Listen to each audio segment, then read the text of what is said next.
Tahu gua closing.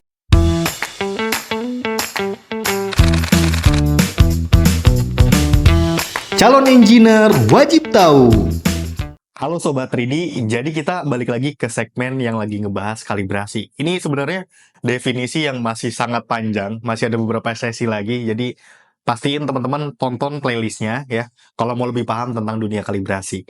Dan pada sesi kali ini menarik banget, karena sekarang udah eranya IoT atau Internet of Things. Nah, apa sih relevansinya di dalam dunia kalibrasi yang katanya alat ini tuh bisa mengkalibrasi sendiri? Nah, penasaran kan? Karena saya juga bingung soalnya.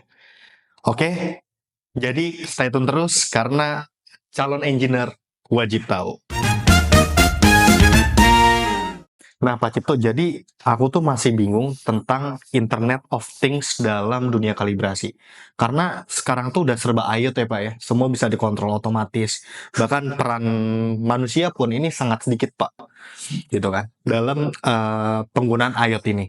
Terus yang aku tangkap sendiri, Pak, alat bisa ngekalibrasi sendiri itu canggihnya luar biasa sih, Pak.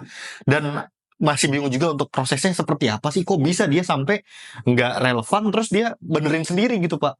Kan keren banget. Nah, mungkin dari si Pak Cipto sebagai engineer bisa nih, Pak, dibantu diberikan pencerahan tentang relevansi IoT dengan dunia kalibrasi. Mungkin boleh dimulai dari definisi dulu deh, Pak. IoT yang paling sederhana, Pak. Oke. Sebenarnya kalau kita bahas IoT itu general banget sih ya. Dan walaupun dia general, tapi rata-rata dari kita itu lebih paham kalau IoT itu lebih ke otomasi ya sebenarnya, lebih otomasi jarak jauh, pengendalian jarak jauh gitu ya.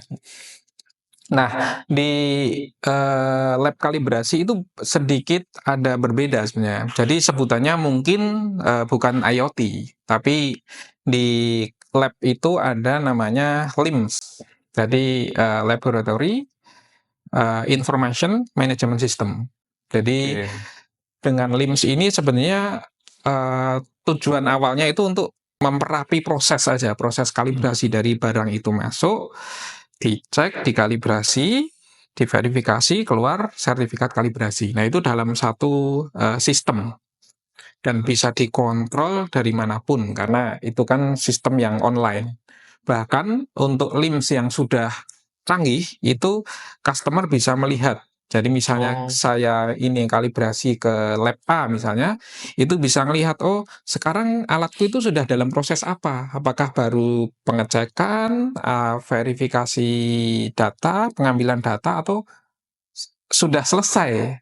Bahkan nanti sertifikat kalibrasi sudah di-upload juga di sistem itu. Jadi customer tahu, oh sertifikat kalibrasiku udah ready nih, padahal alatnya belum sampai misalnya. Jadi kita bisa ngitung-ngitung dulu nih, karena sertifikat kalibrasi kan digunakan untuk nanti data pengukuran kan. Jadi kalau alatnya mau digunakan, itu sertifikat kalibrasi harus dihitung ulang, menjadikan rujukan gitu ya. Nah, kira-kira garis besarnya seperti itu. Jadi kita nyebutnya bukan IoT lagi, tapi kayak sistem informasi aja ya. Jadi atau apapun lah namanya, tapi secara general namanya LIMS. Nah, apakah LIMS itu bisa tadi bisa mengotomasi proses kalibrasi? Jawabannya ada yang bisa, ada yang enggak. Tergantung, sama dengan software pada umumnya ya kan. Ada fasilitas A, B, C, D gitu ya. Nah, LIMS yang bagus itu bisa. Tentunya didukung juga dengan alat kalibrasi yang support. Jadi tidak semua alat kalibrasi itu support untuk otomasi. Nah, contoh misalnya kita punya brand namanya Time Electronic.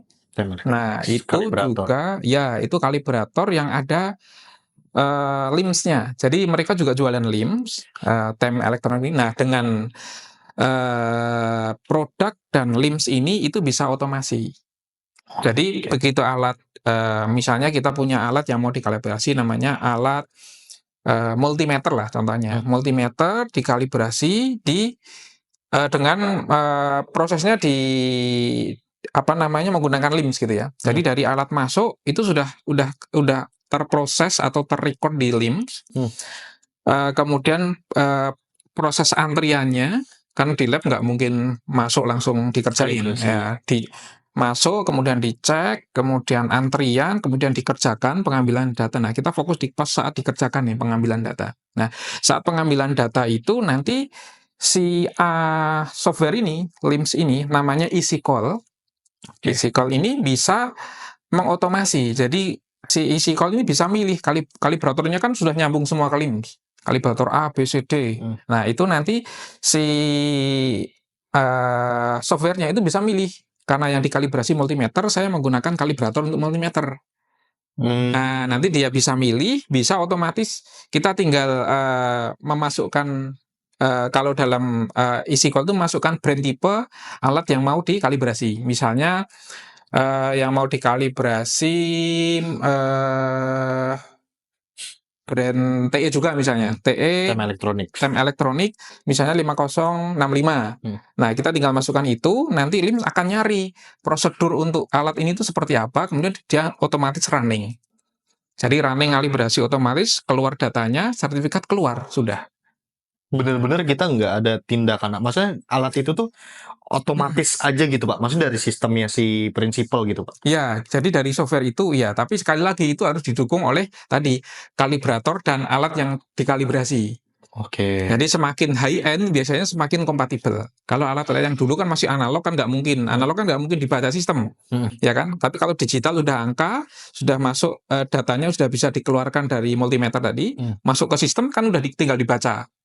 Nah, seperti itu. Jadi secara proses tadi yang IoT mungkin relevansinya dengan itu ya. Jadi otomasinya seperti itu. Tapi di istilahnya kalau di lab bukan IoT tapi Laboratory LIMS. Information Management System biasanya itu.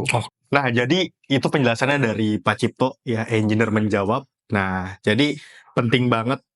Jadi relevansi IoT dengan dunia kalibrasi itu yang pastinya tadi istilah berbeda ya. Pakai LIMS sistemnya, dan juga ada beberapa alat yang bisa dipakai yang bisa otomatis mengkalibrasi.